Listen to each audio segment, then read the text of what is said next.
তাতে পার্লামেন্টে নরেন্দ্র মোদী কি বলেন, পার্লামেন্টে অমিত শাহ কি বলেন, সেটা আমরা লড়াই করতে হবে। আপনারা একাধিকবার লড়াই করার জন্য কলকাতায় গিয়েছেন, সিপিএম এর ব্রিগেড ভরিয়েছেন, কংগ্রেসের ব্রিগেড ভরিয়েছেন, তৃণমূলের ব্রিগেড ভরিয়েছেন।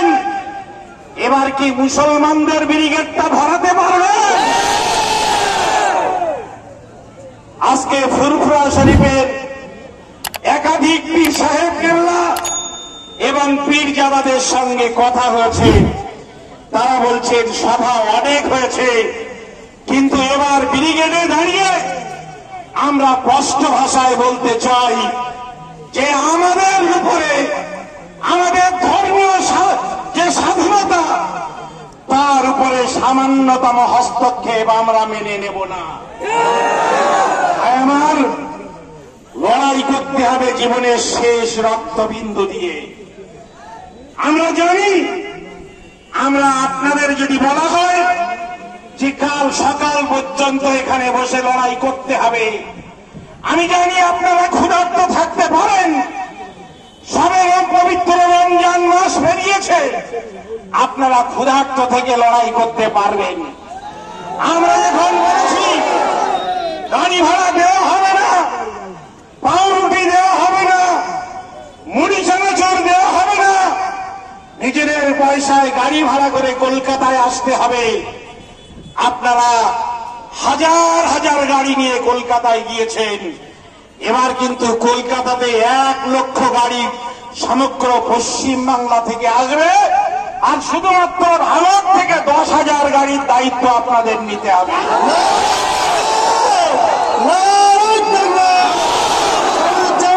এগিয়ে চলো, আমরা তোমার সঙ্গে আছি। সংগ্রামী বন্ধুরা, আমরা জানি আমাদের লড়াই করে বাঁচতে হবে। আমাদের ভাই যারা ফিলিস্তিনে লড়াই করছে, সে শিশু থেকে শুরু করে বয়স্ক, তারা দেশের জন্য প্রাণ দিচ্ছে, মাতৃভূমির জন্য প্রাণ দিচ্ছে, বাইতুল মুকাদ্দাসের জন্য তারা প্রাণ দিচ্ছে। যে বাইতুল মুকাদ্দাস পৃথিবীর মুসলমানদের প্রথম কেবলা, তার জন্য হাসি মুখে তারা শাহাদাত বরণ করবে, কিন্তু তারা আত্মসমর্পণ করবে না। কেন? উর্দুতে একটা আমাদের মুরব্বীরা বলেন, মুসলমান কবি বুজদিল নেহি হতা, ঈমান আর বুজদিল দুটো একসাথে হয় না। মোমেন আর কাপুরুষ এই দুটো কখনো হতে পারে না। যে মোমেন হবে সে কাপুরুষ হবে না, যে কাপুরুষ হবে সে মুসলমান হবে না। ফলে আমাদের পরিচয় আমরা মোমেন, আমাদের পরিচয় আমরা মুসলমান। কাপুরুষ হটাও, কাপুরুষ হটাও, দেশ বাঁচাও। এটা আমাদের দেশ, এটা নরেন্দ্র মোদীদের দেশ নয় যে তারা যা সিদ্ধান্ত নেবে সেই সিদ্ধান্ত আমাদের মানতে হবে। এটা আর যাই হোক, জেনে রাখবে নরেন্দ্র মোদী, তুমি তোমাদের অটল বিহারী বাজপেয়ীর ইতিহাসটাও পড়ে নিও। তোমরা যাকে বীর বলো, দেশের স্বাধীনতা আন্দোলনের ইতিহাস এবং ঐতিহাসিকরা সেই সাভারকরকেই কাপুরুষ বলে। তোমরা বলো বীর সাভারকর, ভারতবর্ষের স্বাধীনতা সংগ্রামের ইতিহাস বলে কাপুরুষ সাভারকর। ওটা আরএসএস এর নেতা কাপুরুষ সাভারকর। ওই ইংরেজদের কাছে মুসলিখা লিখে দিয়ে, ইংরেজদের গোয়েন্দাগিরি করে আর যাই হোক বীর হওয়া যায় না। চা বিক্রি করে আর যাই হোক ঐতিহাসিক হওয়া যায় না। ডক্টর মনমোহন হওয়া যায় না, ইন্দিরা গান্ধী হওয়া যায় না, রাজীব গান্ধী হওয়া যায় না, পণ্ডিত জওহরলাল নেহরু হওয়া যায় না। একটা সাম্প্রদায়িক কুলাঙ্গার হওয়া যায় নরেন্দ্র মোদীর মতো।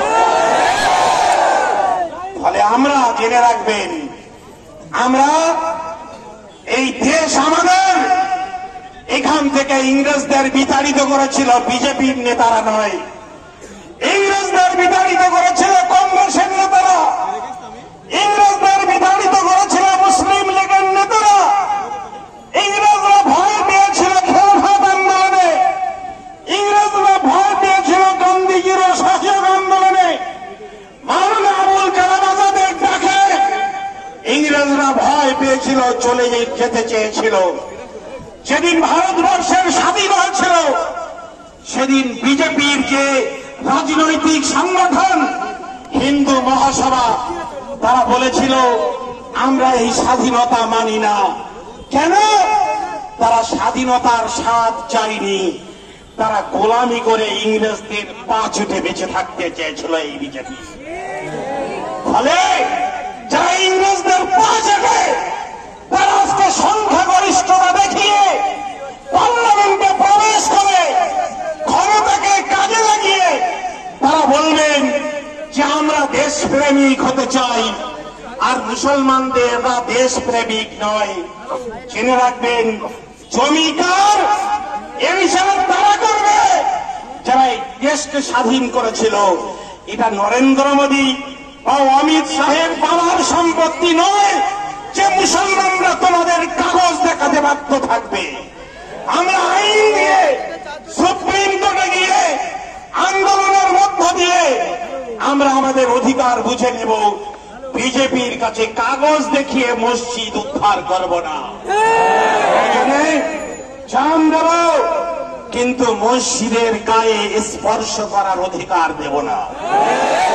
তোমাদের মতো আমরা দুমুখ নই যে তোমরা যখন ধর্মনিরপেক্ষ রাজনৈতিক দলে থাকবে তখন টুপি মাথায় করে ইফতার করতে যাবে, গায়ে হাজির রুমাল চড়িয়ে নেবে, কুরবানির ঈদে গিয়ে মুসলমানদের বাড়িতে কুরবানির গরুর মাংসটাও খেয়ে নেবে। আর যখন তোমরা দল পাল্টে দেশের নাফরত সৃষ্টিকারী বিজেপির দলে যাবে তখন আবার গরু জবাই বন্ধ করার জন্য লড়াই করবে। এই বিচারিতা অন্য ধর্মের নেতাদের মধ্যে থাকতে পারে, ইসলাম ধর্মের মধ্যে যারা আদর্শবান মুসলমান, যারা রোজা করে, যারা নামাজ পড়ে, তাদের ভিতরে এই বিচারিতা কখনো থাকতে পারে না। এই বিচারিতা মুসলমানরা হয় না। অনেকেই আছেন যারাই পশ্চিমবাংলায় বাস করেন, ভারতের নাগরিক আবার বাংলাদেশের নাগরিক। বাংলাদেশে যখন ভোট হয় ওখানে গিয়ে ভোট দেয়, আবার ওখান থেকে টাকা নিয়ে এসে ভারতের নাগরিকত্ব নিয়ে ভারতের ব্যাংকে তারা টাকা জমিয়ে রাখে, বিজেপির প্রার্থী হয়ে ভোটে দাঁড়ায়, এই বিচারিতা করে।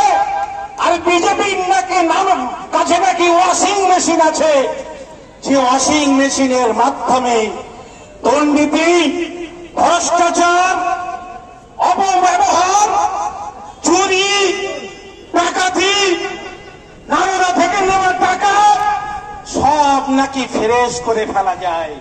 এটি হচ্ছে বিজেপির ওয়াশিং মেশিন। ফলে আপনারা জেনে রাখবেন, আমরা ওই বিচারি রাজনীতি মুসলমানরা করে না। মুসলমানরা দেশ ভাগ করতে চায়নি, মুসলমানরা এই বাংলা ভাগ করতে চায়নি। তোমরা স্বাধীনতার 80 বছর পরে এই ভারতবর্ষে বিকৃত রাজনৈতিক পরিস্থিতি তৈরি করবে বলে তোমরা দেশকে ভাগ করতে চেয়েছিল। কেন? আমাদের প্রিয় রসুল আমাদেরকে শিখিয়েছেন হুব্বুল ওয়াতান মিনাল ঈমান। ঈমানের অংশ হচ্ছে মাতৃভূমিকা ভালোবাসা, স্বদেশকে ভালোবাসা। তাই আমরা স্বদেশকে ভালোবাসি। তাতে পার্লামেন্টে নরেন্দ্র মোদী কি বলেন, পার্লামেন্টে অমিত শাহ কি বলেন, সেটা